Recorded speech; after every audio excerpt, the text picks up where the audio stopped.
Hi hello friend, कैसे हैं आप लोग। और उम्मीद करते हैं कि आप लोग जो है बहुत ही अच्छे होंगे, बहुत ही स्वस्थ होंगे। तो आप लोग अपने स्वास्थ्य पर जो है विशेष तौर पर ध्यान रखिएगा, ठीक है। तो आज जो हम चर्चा करेंगे वो क्रिमिनल प्रोसीजर कोड को लेकर ही चर्चा करेंगे। हमने पिछले क्लास में ही पूरा ही आईपीसी समाप्त हो गया था। तो अब जो हम क्लास लेंगे, अब सीआरपीसी का ही क्लास लेंगे, ठीक है। तो हमने पिछली क्लास यानी कि जो आईपीसी पढ़ा रहे थे, हमने आईपीसी का क्लास जो है 79 ही क्लास में हमने पूरा समाप्त किया है, ठीक है। अब हम सीआरपीसी को भी, मेरा भरसक प्रयास यही रहेगा, इसको भी 70-75 क्लास में ही इसको हम पूरा समाप्त कर लेंगे, ठीक है। तो अब आपको ध्यान क्या रखना है, अब अपना जो है एकदम मस्तिष्क को अब सीआरपीसी की तरफ मोड़ देना है। जो उसमें हमने पढ़ाया था आईपीसी यानी कि इंडियन पैनल कोड को जो पढ़ाया था, उस चीज़ को अब ध्यान में रखना है और उसको कैसे, इसके साथ कैसे प्रोसीड करना है, उस चीज़ को अब ध्यान में रखते हुए चलना है, ठीक है। और जैसे हम क्रिमिनल प्रोसीजर कोड पढ़ाएंगे उसके तुरंत बाद हम एविडेंस का क्लास लेंगे, ठीक है। तो अब आपको ध्यान रखना है इस पर, यानी कि क्रिमिनल प्रोसीजर कोड पर।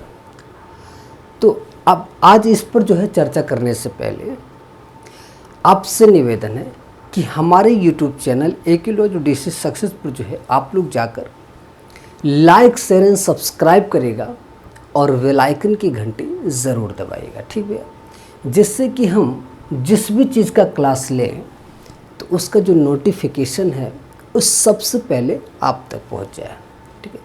और जैसे ही नोटिफिकेशन आपको मिलता है तो आप क्या करेंगे, सबसे पहले आपको जो है क्रिमिनल प्रोसीजर कोड का वीआर एक्ट लेना है और कॉपी और पेन, ये तीनों चीज़ जो है अपने पास में लेके रख लेना है। और उसके तुरंत बाद एक काम और करना है कि हमने जितनी बात को और जिस तरह से एकदम दर्शाया है, एकदम सेम टू सेम ऐसे ही अपनी कॉपी में उतार लेंगे, ठीक है। क्योंकि ये एग्ज़ाम की व्यू से बहुत ही बेहतर काम करेगा, ये बात एकदम कंठस्थ कर लीजिए, ठीक है। और एक बात ध्यान रखना, जब हम सारी बात को समझाएं, ठीक है, तो और जिस धारा पे हम चर्चा करें, ठीक है, तो आपको उसी धारा पे जाकर जो इम्पोर्टेंट होगा उसी के नीचे अंडरलाइन करते हुए बढ़ते क्रम की स्थिति में आपको आगे बढ़ते चले जाना है, ठीक है। बस हम जितना भी क्लास लें, जितना भी समझाएं, आपको बहुत ही ध्यानमग्न होकर एकाग्रचित भाव से आपको समझते हुए चलना है, जिससे कि जो है आपका कॉन्सेप्ट क्लियर होता चला जाए, ठीक है। चलिए अब आते हैं अपने मुद्दे पे, एकदम विशेष तौर पर ध्यान रखिएगा। देखिए, क्रिमिनल प्रोसीजर कोड यानी कि सीआरपीसी जो दंड प्रक्रिया संहिता की बात करता है, अब इसमें जो है प्रक्रिया की बात होगी, ठीक है, प्रोसीजर की बात होगी।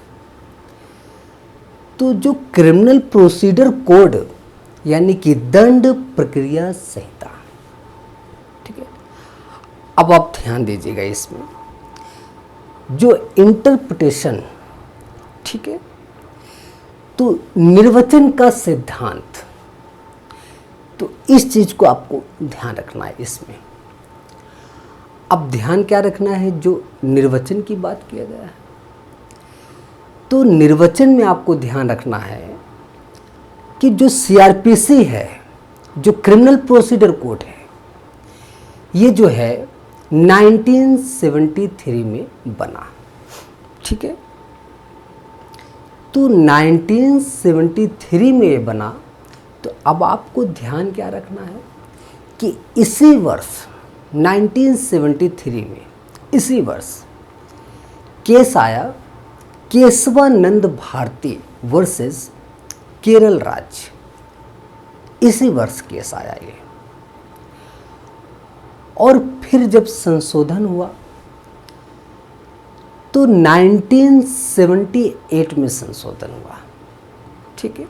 सीआरपीसी में संशोधन जो है फिर एक बार 1978 में हुआ। तो इसी वर्ष जो है मेनका गांधी का केस आया, यानी कि Maneka Gandhi versus union of India का केस आया। और इस केस का उद्देश्य क्या था, इस चीज़ को ध्यान रखिएगा। यानी इसमें ध्यान क्या रखना है कि सामाजिक और व्यक्ति, यानी कि समाज और व्यक्ति को जो हित है, ठीक है, समाज और व्यक्ति के हितों को लेकर, यानी उसको संतुलन बना के रखने के लिए, ये इसका उद्देश्य यही था कि समाज और व्यक्ति के बीच जो हित को एक संतुलित करने का काम, यानी कि इसको लेकर ही चर्चा इसमें किया गया था। यही उद्देश्य था इसका, ठीक है। तो आपने क्या समझा कि समाज को ध्यान रखना है और समाज एवं व्यक्ति के हित जो है, ठीक है, उन हितों को के बीच एक संतुलन जो है बना के रखने का, ये बात आपको ध्यान रखना है। तो उसके बाद फिर संशोधन हुआ, 2005 में हुआ, फिर उसके बाद संशोधन हुआ 2008 में हुआ, फिर 2010 में हुआ, ठीक है। तो आप ध्यान दीजिएगा कि जो 2006 में जो संशोधन हुआ सीआरपीसी में, ठीक है, तो सूरत से, यानी कि इसी यानी कि 2006 में ही, इसी वर्ष में केस आया सूरज सिंह वर्सेज हरियाणा राज्य। तो इस केस में गिरफ्तारी के संदर्भ में ये था मामला, ठीक है। तो आपको इस चीज़ को ध्यान में रखना है। अब देखिए, हम बात कर लेते हैं संविधान के आधार पर, कुछ आधारभूत इसके कुछ संदर्भ में बात करते हैं, ठीक है। तो जो कॉन्स्टिट्यूशन है, जो उसके आधारभूत कुछ सिद्धांत हैं, ठीक है। तो जो कुछ सिद्धांत हैं उस प्रिंसिपल की बात कर लेते हैं, ठीक है। तो अब सिद्धांत में देखिएगा क्या है, आपको 4 पॉइंट में ध्यान रखना है। पहले पॉइंट में क्या ध्यान रखना है आपको कि युक्तता का सिद्धांत, और दूसरे पॉइंट में याद रखना है कि प्राण न्याय का सिद्धांत, और तीसरे पॉइंट में याद रखना है कि गैर मनमानापन का सिद्धांत, और चौथे पॉइंट में याद रखना है आपको साम्य का सिद्धांत, यानी कि साम्य का सिद्धांत। ये चारों पॉइंट आपको ध्यान रखने हैं। अब इन चारों पॉइंट को देखिएगा कि किसी भी दशा में और किसी भी विधि में, ध्यान रखिएगा, किसी भी विधि में और किसी भी दशा में इन पॉइंट को जो हमने बताया उल्लंघन नहीं किया जा सकता, ये बात याद रखना। किसी भी दशा में, किसी भी विधि में इन सिद्धांतों का उल्लंघन नहीं किया जा सकता, ये बात एकदम कंठस्थ कर लीजिएगा, ठीक है। तो जो हमने 4 पॉइंट बताया, इस चीज़ को आपको एकदम कंठस्थ कर लेना है। तो अगर इन चारों में से उल्लंघन होता है तो जो उल्लंघन की सीमा तक वो शून्य माना जाएगा, ये बात एकदम ध्यान रखना। अब देखिएगा, हम इसी में कुछ चीज़ को आपको ध्यान में रखा जाएगा। तो क्या ध्यान रखा जाएगा आपको, देखिएगा, अब ध्यान रखा जाएगा ये कि जो कॉन्स्टिट्यूशन है, जो आर्टिकल, कॉन्स्टिट्यूशन का जो आर्टिकल 19 है और आर्टिकल 21 है और आर्टिकल 22, यानी कि ये 3 बात को आपको ध्यान में रखना है, ठीक है। अब आप ध्यान दीजिएगा, हमने ये सारी बात को आपको समझाया, यानी कि आपको सीधा एक बात समझना है कि प्राण एवं दैहिक स्वतंत्रता, ठीक है। जो प्राण एवं दैहिक स्वतंत्रता की बात किया हमने, इस चीज को भी आपको ध्यान में रखना है, ठीक है। तो अब देखिएगा, हम आप चर्चा करेंगे जो निर्वचन की बात हुआ, तो देखिएगा इसमें क्या ध्यान रखना आपको कि किसी प्रावधान को लेकर, ठीक है, तो किसी प्रावधान में जो अस्पष्टता है, उस अस्पष्टता की परिस्थिति में, ठीक है, ध्यान रखना कि जो प्रावधान है, किसी प्रावधान को लेकर जो उसकी अस्पष्टता है, वो अस्पष्टता की परिस्थिति में मापदंड को ही बनाकर उसको निर्वचन किया जाएगा, ठीक है। तो उस अस्पष्टता की परिस्थिति में जो मापदंड बनकर, ठीक है, यानी कि उसको मापदंड बनाकर ही इंटरप्रिटेशन किया जाएगा, ठीक है, निर्वचन किया जाएगा। ये बात आपको ध्यान रखना है। अब इसमें आपको 2 पॉइंट और याद रखने हैं, ठीक है। अब 2 पॉइंट में कौन सी बातें हैं? पहली बात आपको ये ध्यान रखना है कि इसमें पहले पॉइंट में कि किसी सामाजिक रूप में, देखिएगा, किसी सामाजिक स्तर पर जो प्रावधान है, इसमें हमने आपको बताया कि प्रावधान की अस्पष्टता, ठीक है, तो उस परिस्थिति में मापदंड बनाकर ही निर्वचन किया जाएगा। तो अब आपको यहीं पे ध्यान रखना है कि किसी प्रावधान में, यानी जो सामाजिक स्तर है, तो सामाजिक हित को ध्यान में रखना है आपको, ठीक है। तो सामाजिक हित में, ठीक है, जो अभियुक्त है, अभियुक्त के विरुद्ध, देखिएगा, यानी कि किसी प्रावधान को ले लिया जाएगा तो उसमें जो है सबसे पहले आपको सामाजिक हित को ध्यान में रखना है, ठीक है। तो जब आप सामाजिक हित को ध्यान में रखेंगे तो उसमें जो अभियुक्त है, उस अभियुक्त के विरुद्ध क्रिमिनल प्रोसीजर कोड का आया, यानी कि जो दंड प्रक्रिया संहिता है, तो यहाँ पे प्रक्रिया की विधि आ गई, ठीक है। तो आपराधिक प्रक्रिया चलाया जाएगा, ठीक है। तो ये बात आपको इसमें ध्यान रखना है,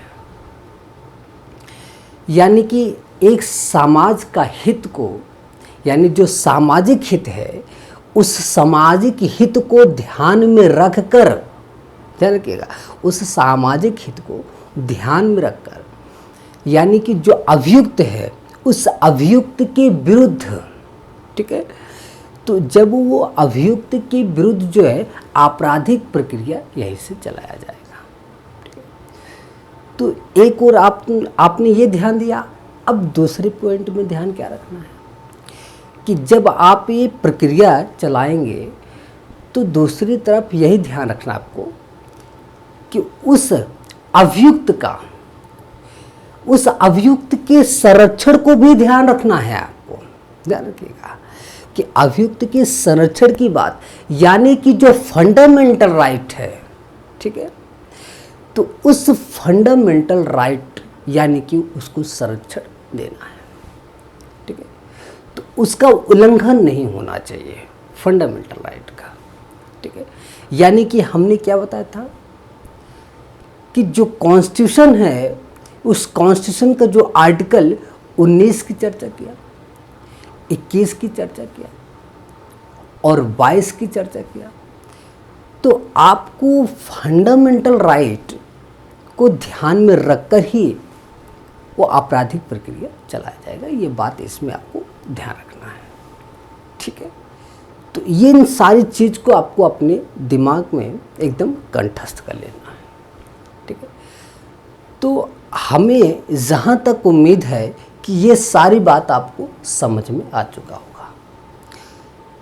बस इतना जानते रहिएगा कि जब भी आपराधिक प्रक्रिया हो तो उस स्थिति में समाज को एवं व्यक्ति के बीच जो हित की बात है, ठीक है, उस हित को ध्यान में रखकर ही जो आपराधिक प्रक्रिया है उसे चलाया जाएगा।